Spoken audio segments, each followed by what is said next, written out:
Ito ang GMA Regional TV News. Mainit na balita mula sa Luzon, hatid ng GMA Regional TV. Hulikam ang pananalasa ng isang buhawi sa Olongapo City. Chris, may napinsala ba?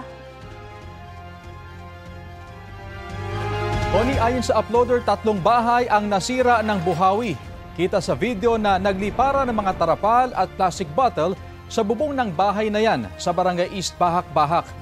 Kwento ng uploader, may mga nagliparan ding bubong ng bahay.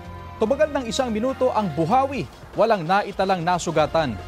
Bunsod naman ang tuloy-tuloy na pagulang dala ng Super Typhoon Nando, binaha ang maraming bahay at kalsada sa Barangay Banawang sa Bangaldan dito sa Pangasinan.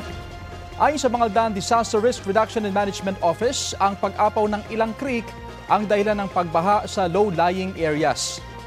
Dahil din sa epekto ng Super Typhoon Nando, tumagilid ang SUV na yan habang tinatahak ang isang kalsada sa Pasukin, Ilocos Norte.